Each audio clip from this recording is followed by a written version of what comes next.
Hey there guys, hi, welcome back to another awesome video, and it's time for another TV show review. And today's TV show review is, judging by my attire going on here, is we have The Falcon and the Winter Soldier. So The Falcon and the Winter Soldier, just like WandaVision, is another Disney Plus exclusive Marvel TV show that follows the aftermath of Avengers Infinity War and Avengers Endgame. And this time around, we see Sam and Bucky fighting off super soldiers and all sorts of criminals.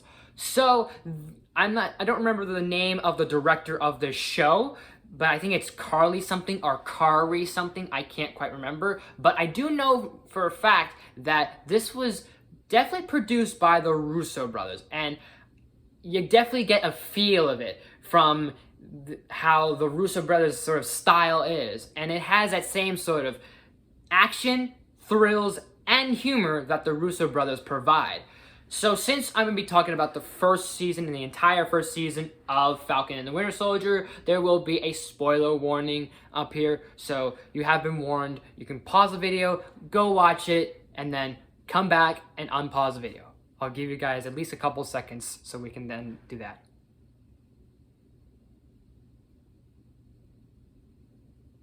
Okay, so now let's start off and say that I honestly think that both Anthony Mackie and Sebastian Stan deserve awards for this performance and their performances in this show, because I like how these shows so far have given us the supporting characters in the MCU movies, given them their time to shine in the spotlight, and they give such dramatic and emotional performances that they are almost award-winning.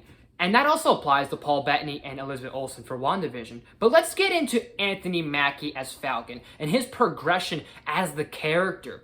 From being this average guy who has no superpowers in a world filled with superpowers and aliens and gods and super people all around, and to having the weight of the world on his shoulders now and being one of the most biggest heroes in history. And obviously the big transition of him going from being Falcon to now Captain America, which, by the way, that costume looks damn well crafted and very damn comic book accurate. It looks so amazing.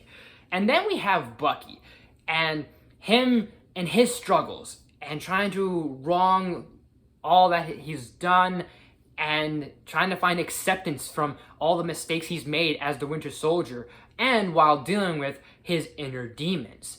So this show also introduces us a new character to the MCU known as John Walker, aka US Agent, played by Wyatt Russell, who, this is funny how I recently discovered that he is none other than Kurt Russell's son. And yes, he is basically MCU's Homelander, and I think that's good for his character because it gives him a complexion. It makes him a complex character because this is what he thinks is right. He believes this is what the government told him to do, and he's standing his ground. He's standing on his beliefs. His beliefs aren't right, but he's standing on what he thinks is right and what he was told was right. And being like in this gray area of he's not quite a protagonist, but he's not quite an antagonist. And speaking of antagonists, let's get into the main, or at least one of the main antagonists, and that is Baron Zemo, because Zemo's back! And of course, Daniel Bruhl returns, and he's fantastic reprising his role. And honestly, I think the amount of time and amount of screen time we see with Zemo is perfect. And here's why. And hear me out. I think Baron Zemo in this show is very similar to Hannibal Lecter from Silence of the Lambs. Because when we think of Silence of the Lambs, or when people who haven't seen Silence of the Lambs assume that Hannibal Lecter is the main villain, when in reality, we all think about it, it was Buffalo Bill who was the main villain. And Lecter was just basically that insider, that intel that our main heroes needed. So the same thing applies for Zemo. He's that intel, he's that insider. Lecter had intel and insight on Buffalo Bill. Zemo has intel and insight on the Flag Smashers. So Zemo being like Hannibal Lecter, and the Flag Smashers, specifically Carly Morgenthau, who's played very fantastically and portrayed very well, is like our Buffalo Bill. So Lecter / Zemo is our friend is my enemy and my enemy is my friend, sort of basically giving that evidence and giving that information that our heroes need, and also toying and tormenting with our main heroes, giving them that sort of edge on their seats, is brilliant, and it's well crafted, well masterfully constructed and conducted.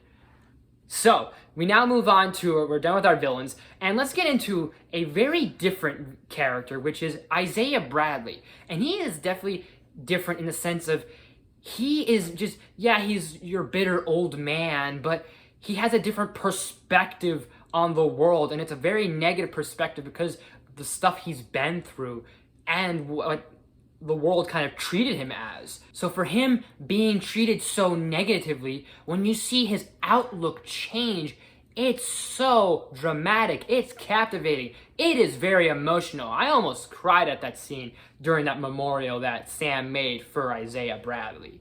It's almost tear-jerking, to be honest. We also see the return of Agent Sharon Carter, and honestly, I don't have that much to say on her other than it was kind of interesting to see her come back, and it was cool in a way.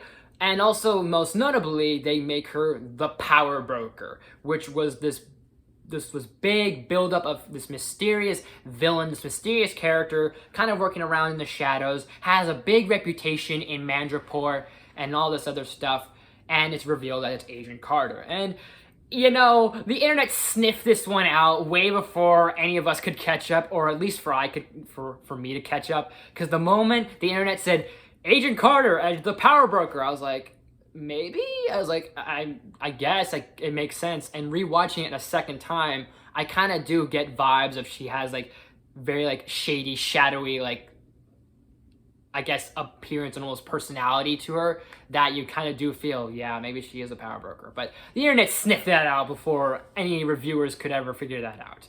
But as much as this handles all of its characters very well, it really does something very different and very interesting for a Marvel show and for an MCU show.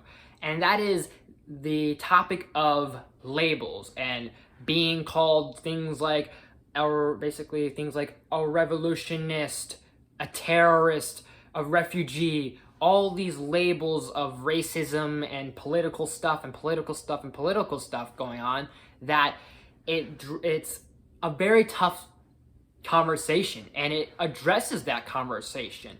And yeah, it's like, yeah, do you want to get political, or are people going to say this is too political? But this is the type of show that is kind of meant to get a little political. And it is one of those tough conversations to make, because in one world, in one country, we have people, let's just say for now, we have people that they're considered heroes and the other nations considered the bad guys, and vice versa. And I don't want to get too, and I'm not going to get too political on this either, but it does address that, and it is a tough conversation, but I'm kind of intrigued by the fact that it does delve into this conversation, and especially that speech Falcon gives at the end is a perfect cap, no pun intended, to this show and to this season. And I am looking forward to whether it's going to be Captain America 4, a Season 2, Captain America and the Winter Soldier, whatever's going to happen next for it. I am definitely excited for more. So I'm going to give the Falcon and the Winter Soldier on a scale of 1 to 10, I'm going to give it a 10 out of 10.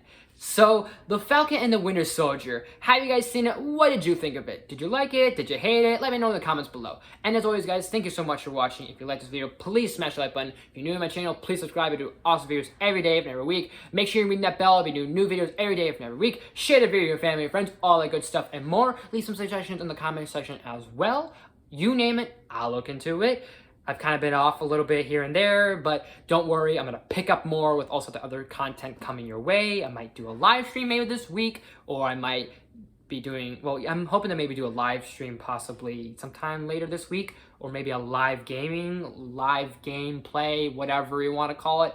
Still figure out like the kinks and tweaks here and there and whatever, but I'll let you guys know what's happening moving forward, but more reviews, more stuff coming your way. So anyways, guys, thank you so much for watching, and I will see you next time. When Captain America throws his mighty shield, all those who chose to oppose his shield must yield. It is led to a fight, and a duel is due, and the red and the white and the blue come through when Captain